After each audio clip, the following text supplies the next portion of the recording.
pagi Lebaran, Kilau Hikmah di hari kemenangan.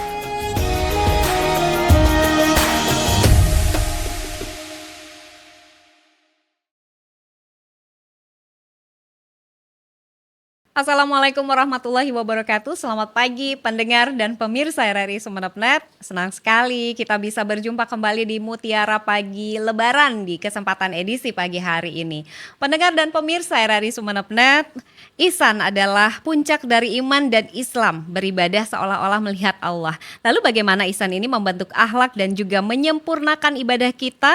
Nah, kita akan meresapinya bersama Ustadz Holeh. Selamat pagi, Assalamualaikum Ustadz. Selamat pagi, waalaikumsalam warahmatullahi wabarakatuh. Alhamdulillah senang sekali pada pagi hari ini kita bisa menyapa pemirsa RRI Sumeneb tercinta tentunya melalui siaran ini. Mudah-mudahan kebersamaan ini bisa memberikan keberkahan. Kalaupun nanti ada apa yang bisa saya sampaikan, toh itu misalkan bermanfaat, mudah-mudahan menjadi obor dalam kehidupan ini. Amin, amin. Ustadz, tentang ihsan sebagai jalan menuju kesempurnaan akhlak dan ibadah itu seperti apa sih Ustadz? Monggo silakan. Baik, terima kasih. Assalamualaikum warahmatullahi wabarakatuh. Waalaikumsalam. Bapak Ibu pemirsa RRI Sumeneb.net yang berbahagia, semoga semuanya mendapat perlindungan Allah dan selalu bahagia. Amin ya rabbal alamin. Pada pagi hari ini masih edisi Syawal 1447 Hijriah, minal aidin wal faidin wal makbulin. Amin ya rabbal alamin. Pemirsa yang dirahmati Allah, tema yang kami bawakan pada pagi hari ini adalah ihsan sebagai jalan menuju kesempurnaan akhlak dan ibadah. Bapak Ibu yang berbahagia, suatu waktu Sayyidina Umar Ibnul Khattab bersama Rasulullah dan beberapa sahabat sedang duduk santai. Kemudian datanglah seseorang yang memakai jubah putih dan berambut hitam sempurna. Seseorang tersebut tiba-tiba langsung duduk saja di dekat beliau Rasulullah dan meletakkan kedua telapak tangannya di atas kedua pahanya. Setelah itu seseorang tersebut yang menggunakan baju putih dan berambut hitam sempurna itu berkata kepada Rasulullah, "Ya Rasulullah, akhbirni anil Islam." Kabarkanlah, ajarkanlah kepada kami wahai Rasul tentang Islam. Kemudian Rasulullah menjawab, Islam itu adalah engkau bersaksi bahwa tiada Tuhan selain Allah dan Muhammad sebagai utusan Allah. Mendirikan sholat, mengeluarkan zakat, berpuasa, dan berhaji jika mampu. Kemudian orang itu membenarkan, benar engkau Muhammad. Kemudian Sayyidina Umar dan para sahabatnya itu terkagum-kagum, orang ini yang bertanya, kok orang ini pula yang membenarkan begitu. Dan orang itu juga melanjutkan, akhbirni anil iman, kabarkanlah, ajarkanlah kepada kami wahai Rasul tentang iman. Iman itu adalah engkau mempercayai Allah, mempercayai malaikat-malaikat Allah, mempercayai kitab-kitab Allah, mempercayai para utusan-utusan Allah, dan mempercayai terjadinya hari kiamat, dan mempercayai adanya qada dan qadar Allah. Kemudian orang itu juga membenarkan, benar engkau Muhammad. Lagi-lagi Sayyidina Umar dan beberapa sahabat yang lain terkagum-kagum, orang ini yang bertanya tapi orang ini pula yang mendengar, yang membenarkannya begitu. Kemudian orang ini bertanya lagi, ya Rasulullah, akhbirni anil ihsan. Kabarkan, terangkan kepada kami wahai Muhammad, apa itu ihsan? Ihsan itu kata Rasulullah, an ta'budallaha ka'annaka tarahu fa illam takun tarahu fa innahu yaraka. Bahwa ihsan itu adalah merupakan puncak dari pengkolaborasian antara Islam dan iman yang barusan saya sampaikan. Ihsan itu adalah merupakan di saat engkau beribadah kepada Allah, seolah-olah engkau melihat Allah, menyaksikan Allah. Namun apabila engkau tidak mampu merasakan atau melihat Allah, seolah-olah melihat Allah, maka merasalah engkau sedang diawasi oleh Allah dalam menjalankan ibadah. Bapak Ibu pemirsa yang kami hormati, ihsan ini memiliki dua dimensi. Yang pertama adalah muraqabah, merasa diawasi oleh Allah. Yang kedua musyahadah, merasa menyaksikan Allah dimanapun kita berada. Bapak Ibu yang kami hormati, yang perlu kita pahami di sini adalah bukan ibadah secara saklek, yaitu seperti hanya sholat atau berdoa atau baca Al-Quran atau zikir-zikir lainnya. Tetapi ibadah yang dimaksud di sini adalah sebagaimana firman Allah dalam surah Adz-Dzariyat. Allah berkata, Allah berfirman, A'udzubillahi minasyaitonirrajim, wa ma khalaqtul jinna wal insa illa liya'budun. Allah menciptakan jin, Allah menciptakan manusia, tiada lain maksud dan tujuannya adalah untuk menghamba, mengabdi kepada Allah dalam hal ta'abbud kepada Allah. Tetapi di ayat lain juga Allah berkata, Allah berfirman dalam surah Al-Baqarah yang berbunyi, A'udzubillahi minasyaitonirrajim, inni ja'ilun fil ardi khalifah. Wahai malaikat, saya akan menciptakan makhluk lain selain engkau. Ini sebelum adanya manusia. Sebelum adanya Allah menciptakan manusia, waktu itu masih adanya para malaikat Allah. Allah berkata kepada malaikat, wahai malaikat, inni ja'ilun fil ardi khalifah. Saya akan menciptakan khalifah-khalifahku di muka bumi ini. Yang dimaksud siapa? Adalah manusia kita semuanya ini. Dalam arti apa? Dalam rangka kita menjalankan kekhalifahan kita, wakil-wakil Allah di atas bumi ini, kita menjalankan segala hukum-hukum Allah yang telah ditentukan dan ditunjukkan dalam Al-Quran. Baik kita berada di lingkup kerja, misalkan ada di pemerintahan, mungkin ada di dinas apa, ada di perdagangan, atau mungkin bahkan kita sedang bertani. Dimanapun kondisi dan keadaan kita, selagi kita masih ada di atas bumi ini, maka segala aktivitas kita, selama kita bisa ihsan kepada Allah, maka semuanya akan bernilai ibadah. Pada garis merahnya atau garis benang merahnya, di sini yang kami maksud adalah ketika kita menghambakan diri kepada Allah Subhanahu wa taala, tingkat ihsan ini sudah ada di hati kita, sudah ada kesadaran bahwa kita diawasi Allah, ada kesadaran kita bisa melihat Allah, dalam arti dengan hati kita. Kita ada di kantor, kita merasa diawasi Allah. Kalaupun posisi kita ada di posisi yang baik misalkan, penentu kebijakan misalkan, karena kita merasa kehadiran Allah, kita sadar bahwa Allah Maha melihat, Allah Maha menyaksikan, Allah Maha mendengar, maka ketukan-ketukan atau bisikan-bisikan hati yang bagus ini akan menjadikan diri kita enggan melakukan sesuatu yang melanggar hukum Allah, juga melanggar hukum pemerintah. Demikian uraian singkat yang bisa sampaikan, semoga ada guna dan manfaatnya. Selanjutnya kami kembalikan kepada Mbak Diana. Iya, Ustadz, lalu mengapa ihsan ini disebut sebagai puncak kualitas ibadah? Iya. Kenapa, Ustadz? Terima kasih atas pertanyaannya. Kenapa ihsan ini disebut sebagai spiritualitas tertinggi dalam ibadah? Karena siapa saja ketika sudah pada makom, kalau dalam ilmu tasawuf istilahnya makom itu kelas. Ketika makomnya sudah makom ihsan, dimanapun dia berada, seperti yang saya urai di atas tadi, dimanapun dia berada dan profesinya sebagai apapun, ketika dia sudah ihsan dalam hatinya, maka dia akan merasa takut karena dirinya merasa diawasi Allah. Karena yang dimaksud ibadah bukan hanya, sekali lagi, bukan hanya di atas sejadah kita bermunajat, kita berdoa, kita menangis, bukan itu saja. Itu hablum minallah. Tetapi hablum minannasnya kita berkolaborasi, berhubungan dengan tetangga, dengan sesama manusia, selagi tidak melanggar koridor hukum ketentuan Allah, maka semuanya itu adalah baik dan perlu kita niati dengan yang baik. Seperti contoh membantu orang, menolong orang. Baik dalam melalui tenaga ataupun melalui materi, itu semua adalah perintah Allah. Itu adalah perintah agama untuk berbagi kebaikan dan kebaikan. Apapun yang kita lakukan selama itu tidak melanggar hukum ketetapan Allah, asal ada niat baik, Allah yang nampak di hati kita. Saya membantu atas perintah Allah, saya menyuci atas perintah Allah, Allah suka kebersihan.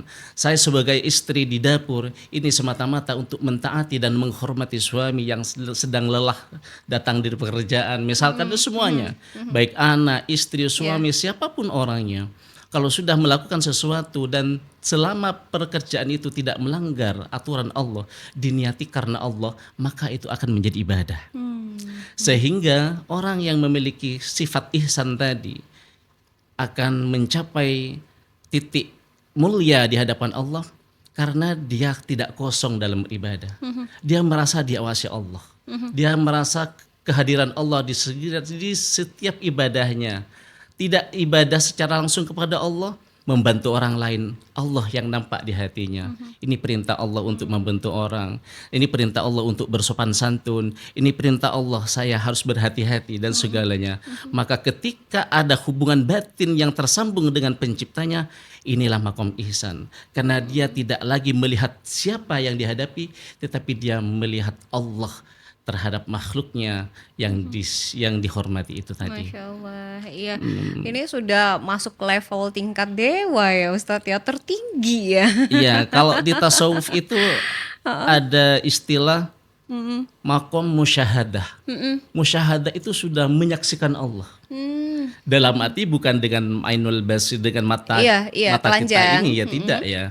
Dia tidak ada hijab yang menutup hatinya kepada Tuhannya.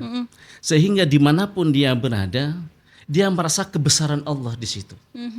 Dengan siapa dia berbicara, dengan siapa dia berkomunikasi, artinya dengan apapun keadaannya, dimanapun dia berada, dia merasa kehadiran Allah. Sehingga kalau sudah Tuhannya yang hadir di dalam kehidupannya, maka otomatis orang itu akan hati-hati dengan hukum Allah. Segala perintahnya di dalam Al-Quran, misalkan berakhlak, jangan sombong, dan segalanya itu akan mudah dipatuhi. Karena hatinya sudah mendapatkan siraman hidayah dari Allah Subhanahu wa Ta'ala. Itulah yang kita harapkan dalam peribadahan kita, dalam kehidupan kita. Tidak hanya kita melakukan sholat, selesai sholat atau gugur kewajiban, selesai rukunnya, selesai syaratnya, menghadap ke barat, selesai, saya sudah selesai. Tidak hanya itu, tetapi kalau sudah makom ihsan yang ada di hati kita, maka ibadah seperti zikir, seperti sholat, itu akan menjadi kebutuhan batin. Karena rohani itu juga butuh nutrisi, butuh gizi.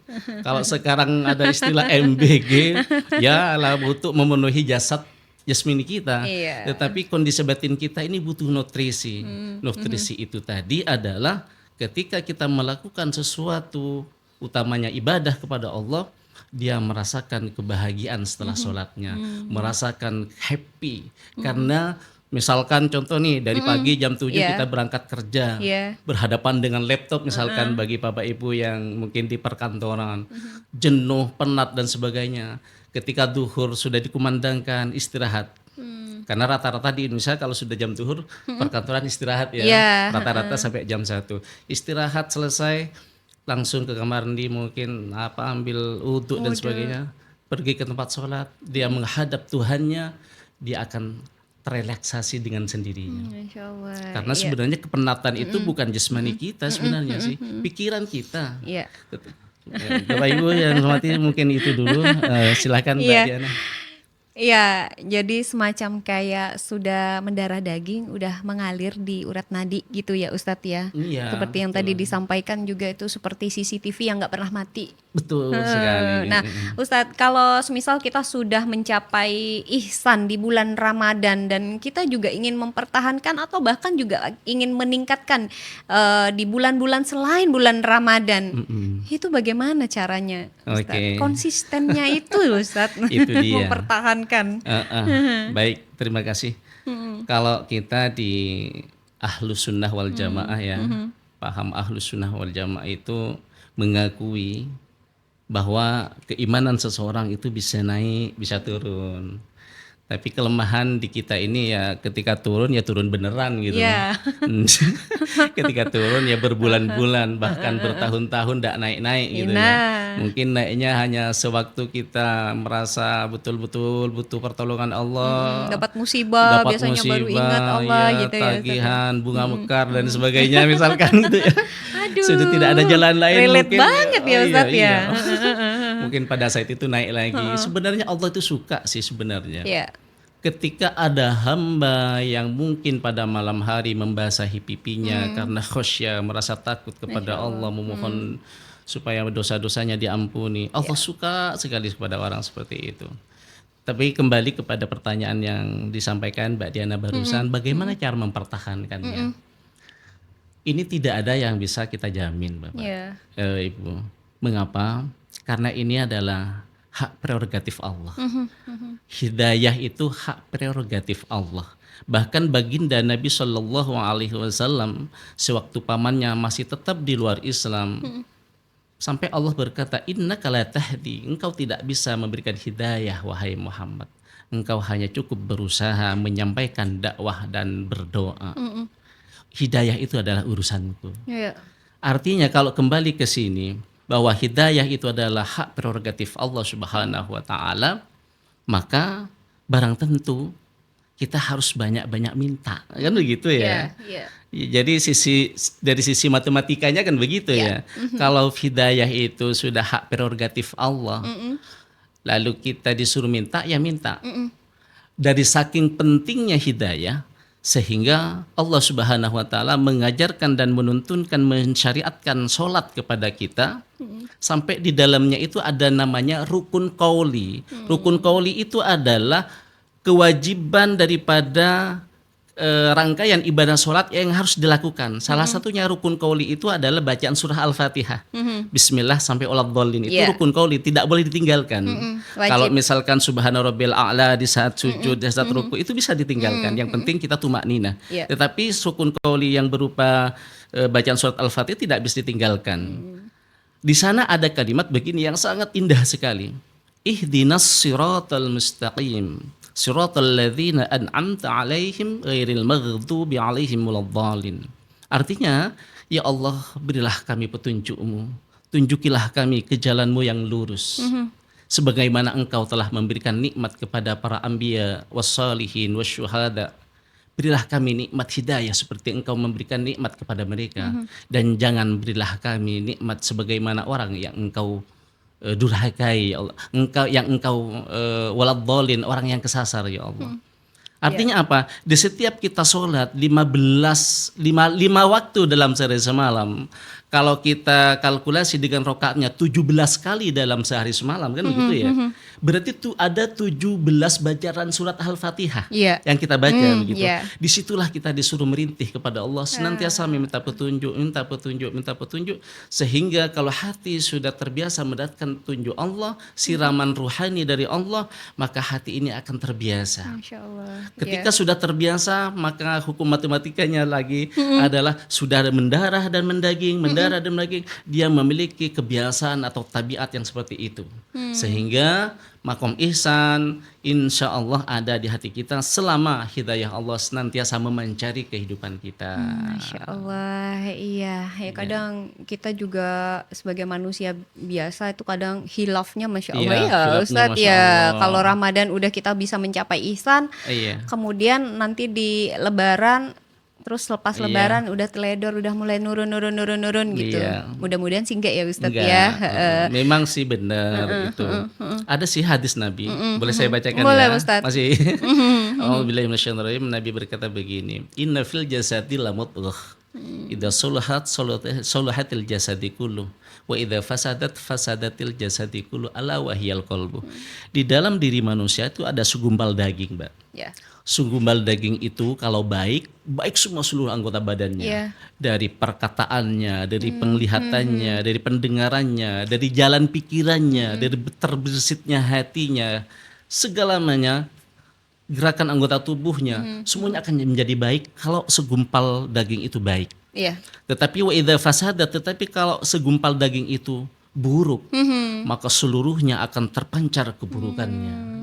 Sampai matanya, sampai telinganya, sampai pendengarannya, sampai segalanya yang ada di organ menjalar tubuh, ya Ustadz ya. semuanya akan menjadi buruk. Ketahuilah ala wahiyal qalbu, itulah yang disebut dengan hati. Itulah yang disebut dengan jiwa. Maka jiwa inilah sebagai kontrol utama untuk mengontrol seluruh anggota tubuh kita. Ketika hati kita sudah mendapatkan hidayah yang agung, hidayah yang bersinar terang, memenuhi hati kita sehingga hati ini memberikan sebuah perintah yang baik kepada otak, memberi perintah yang baik kepada mata Ya. dan seluruh anggota tubuh kita. Sehingga keluarnya nanti baik gitu ya Ustadz ya. Iya.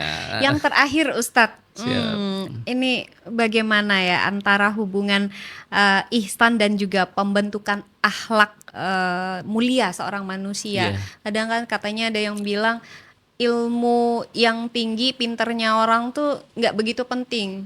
Tapi yang paling penting adalah akhlak gitu Ustadz. Itu seperti apa itu? Apakah itu juga bisa mengantarkan kita ke ihsan itu tadi Ustadz? Oh iya. Ya, jangan ditanyakan ihsannya kan ini ya. Kalau masalah penting enggaknya ilmu, kemudian diperbandingkan dengan akhlak penting mana? Kalau saya enggak bisa mempertimbangkan, semuanya penting. Harus Semuanya seimbang ya adalah Ustadz ya. media, semuanya adalah pendukung menuju kesempurnaan. Bagaimana caranya saya bisa berakhlak kalau Ya. saya tidak tahu, gitu kan? Oke. Terutama ilmu keagamaannya.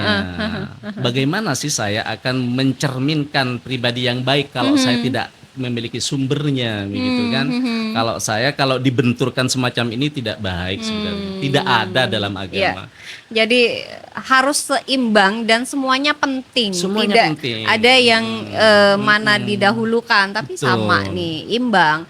Nah, pendengar dan pemirsa RRI Sumeneb.net, semoga nilai ihsan ini terus hidup dalam setiap ibadah dan juga perilaku kita, menjadikan Ramadan dan juga Lebaran bukan sekedar ritual saja, tapi juga perjalanan menuju kesempurnaan akhlak. Terima kasih Ustadz Holis ilmunya, mudah-mudahan kita terus jadi ihsan ya. Amin ihsan ya rabbal ihsan ya. alamin. Iya. Amin amin rabbal Dan alamin. pendengar serta pemirsa RRI Sumeneb.net, usai sudah kebersamaan kita di Mutiara Pagi Lebaran di kesempatan edisi pagi hari ini, Diana undur diri. Wassalamualaikum warahmatullahi wabarakatuh. Waalaikumsalam warahmatullahi wabarakatuh.